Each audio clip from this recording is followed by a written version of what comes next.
Hello. The year 2020 has been a most memorable year. It could be remembered as the worst in recent history. Our country has been hit hard in several waves, like just a tsunami coming over us. In politics, we've witnessed the hearings and the impeachment of the President of the United States, and the partisan divide widened. As 2020 is an election year, tempers have run high as well as the politically charged rhetoric. It's increasingly difficult to sort out fact from fiction, truth from opinion in the media. And then the coronavirus hit and occasioned a nationwide shutdown and a quarantine with stay-at-home orders. The rate of infection, the illnesses, the death tolls began to soar. Some area hospitals experienced overcrowded intensive care units, lack of respirators, testing equipment, and protective gear for the staff. Infections, illnesses, and death hit nursing homes and senior living facilities with a vengeance. The public was given conflicting and ever-changing information from the CDC, the WHO, the President of the United States, medical spokespersons, and politicians. It was hard to sort out the truth, as it seemed that it just kept changing. The pandemic became a partisan political issue with lots of finger pointing and blame being assigned, and the media took definite sides. Some called it a plandemic and perpetuated the narrative that this is a conspiracy to undermine our country and destroy it. And some folks joined on that bandwagon. I think most people are just simply confused and frightened.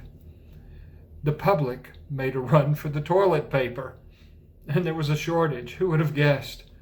And it became difficult to obtain face masks after showing as they became in demand. The economy plunged after showing months of prosperity and the lowest stats of unemployment in recent history. And as the shutdown went into effect, record numbers of people were forced to apply for unemployment, and many businesses just folded. They were lost due to the shutdowns. Schools were closed and forced to continue online education, and teachers had to scramble to learn how to use electronic resources. Parents suddenly had to plan for the education and childcare for their children who were previously dependent on the school system during those school hours. In some areas, food was in short supply, and in some places, the meal at the school was all that the children were getting. Houses of worship, churches, synagogues, mosques and temples were closed. Ministries of all sorts continued using live streaming, Zoom, Facebook, and YouTube. As a clergy person, I've been challenged to learn to use technology unlike any other time before. My clergy colleagues and I are on a steep learning curve of how to use technology and the internet. As the quarantine continued, white protesters gathered in the Michigan State House demanding that businesses reopen. They were met with counter-protests by healthcare workers who warned of the danger of reopening too soon. In several states, white protesters rallied at state capitals, brandishing AR-15s, AK-47 assault rifles with their carrying permits. It was legal. Many refused to wear face masks or practice social distancing.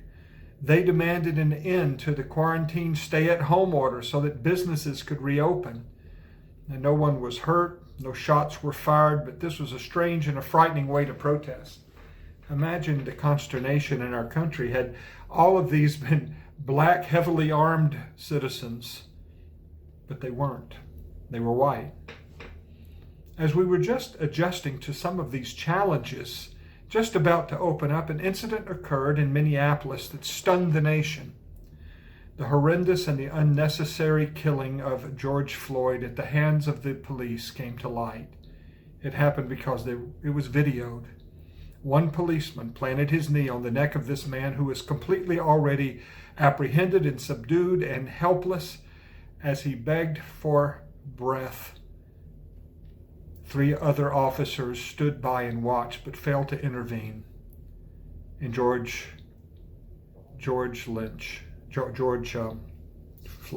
Floyd died. It went on for more than 7 minutes. This shameful act of hate was videoed and went viral.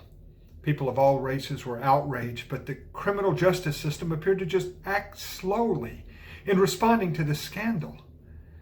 The 4 officers were fired, but this did not seem to come close to address the severity of the crime and its implications for the criminal justice system. So this caused an outcry. Across the country, major cities and small towns organized protests. Most people saw the injustice for what it was and wanted to speak out against police mistreatment of people of color, police brutality in general, and the problems of the criminal justice system.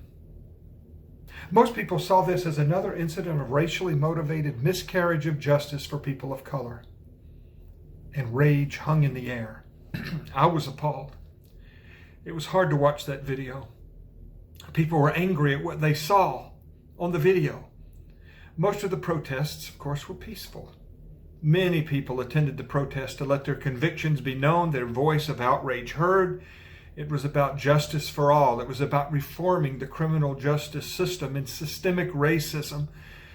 This had broad-based support. All different races and ages joined together in these protests all over the United States. But then, after dark, peaceful protests were eclipsed by episodes of violent looting, burning cars, businesses, and police stations. People were assaulted, and several black men were murdered by the rioters.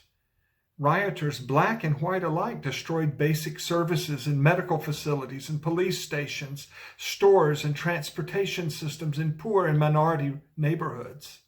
Some defaced national monuments, scrawling graffiti and obscenities. National monuments. They assaulted the police with bricks, with bottles, with fireworks, with Molotov cocktails. They ran over a policeman in one case with a vehicle. They set an officer on fire. The police and the security forces responded by using tear gas, pepper spray, rubber bullets to contain and disperse the crowds. In some places, the police were overwhelmed and whole areas of the city were just abandoned, left for the looters and the rioters. If the police responded, they were blamed. If they stood down and could not respond at all, they were blamed. In Washington, D.C., the crowd surged towards the White House, and to defend the President of the United States, security officers increased their use of force. Some were appalled at this use of force. Some mocked. Others defended the mayhem and the destruction as necessary and justified. In some areas, the police responded with undue force, and that was criticized. People were hurt needlessly. Rioters murdered 2 black men as they were defending stores and property, making us wonder if all black lives really matter. Many white young people participated in the riots and the looting. Now, some speculate that they were members of Antifa, an overtly anarchist, loosely organized group that had been present in many violent protests on college campuses and in the cities, especially Portland. Others believe that these were white supremacists posing as Antifa to delegitimate the protest and incite a race war. Whatever you think, the original cause got buried somewhere in the melee. The President of the United States sought to have a photo op at the historic St. John's Church, which had been set on fire just some hours previously, but not a lot of damage done. Peaceful demonstrators were on the lawn of the church. They were asked several times to clear the area for the POTUS and his entourage to pass. The protesters claimed that the curfew was not in effect for another half an hour, so the presidential security forces forcefully removed the protesters with some sort of pepper spray or something, tear gas, so that the POTUS could have a picture with the Bible in his hand in this historic church. Some people were thrilled. They applauded this show of courage and faith. Others found it as desecrating a sacred space and decried the forceful removal of the protesters. The bishop of the church used the occasion to criticize the president's action as she disavowed the visit altogether. The incident became political fodder for both sides. In many cities, curfews were set much earlier and police security increased. This seemed to help a bit. The protests were generally peaceful if the people obeyed and dispersed at the appointed time. The POTUS warned of using military intervention if necessary. And this met with different responses. He was both hailed and decried for suggesting this option. Some saw the situation so out of control in some cities that strong military response was needed to assist the already overtaxed police force. Others viewed this as the president at war with the American people. And so it was spun in different ways. Hollywood celebrities weighed in with their opinions, some contributing generously to bail money for the protesters who were arrested. In poor and minority neighborhoods that were ransacked, looted, burned, and destroyed, residents are now speaking out against the destruction and the mayhem inflicted by people from the outside of their community who came in to vandalize, but then would go home to their comforts. Candace Owen said, "When you play stupid games, you win stupid prizes." So what has all been gained by this? Well, it's not over. The COVID pandemic is still real, though ignored momentarily. It could come back in a second wave to bite us again, and many predict it will. Some protesters and rioters seem to just ignore any kind of social distancing or wearing masks. I noticed today, watching the funeral of George Floyd in a church, that social gathering, social distancing was not enforced, was not being practiced, and the event was thoroughly politicized. What are we to make of that? Some heard what they wished to hear. They were delighted. For others, it sullied the whole sad situation with partisan politics. The tensions and the anger have not abated in the aftermath. I'm sure that there will be a lot of reassessment of the damage and the gains of this debacle. Lots of talking heads will offer their opinions. In minority neighborhoods where businesses and services were destroyed, buildings gutted, the misery has only increased. How the greater community responds to help or ignore the trouble will prove very telling as whether good can come from all of this, or was it just simply a descent into collective insanity?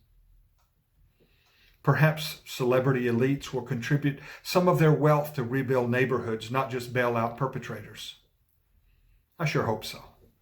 I hope that the lives of the black men, David Dorn and David Patrick Underwood, murdered by the rioters, will also matter. I hope that the police officers who murdered George Floyd will have their day in court and will get a just sentence that they deserve. I hope that we will look again at the police standards, the training, and it will work harder to call out bad cops, call out the codes of cover-up and racism that is still present attitudinally and systemically. I hope that a wave of deep compassion can also wash over our nation. I pray for a cloud of neighbor love to descend upon us, wherein we can value each life and honor people of all racial and ethnic backgrounds. I am hoping for an end of hate and animosity. I am anticipating a sobering spirit of self-examination where we can reflect on our own hearts and identify attitudes and motivations and intentions and dispositions that do not contribute to forming the beloved community. I must start with myself. I pray that I may be purified within. Give me a pure heart, O God, that the words of my mouth and the meditations of my heart might be acceptable to you, O Lord, my strength and my Redeemer. That's where I have to start. I believe Jesus will help me. I believe Jesus' way is God's way, and I want to walk in that way. Christ has never led me to hate a neighbor. Christ never guides me to derogate or harm another person. Christ has not blessed any racist thoughts that I have. He wants to rid me of them. Christ leads me to understand myself better and understand and know the darkness of my own heart so that I can repent of it, ask forgiveness, empathize with others, forgive freely, and seek reconciliation with God and with others. Jesus calls me to shape my life around His teaching and His example. He commands me to love others as He loves me, even my enemies, even those who hate and abuse me.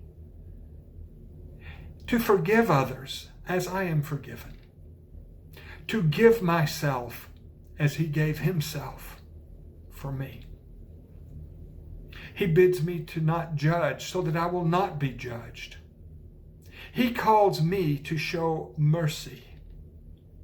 He beckons me to hunger and thirst for justice, for everyone, not just me, not just my people, so that I may be truly satisfied and filled.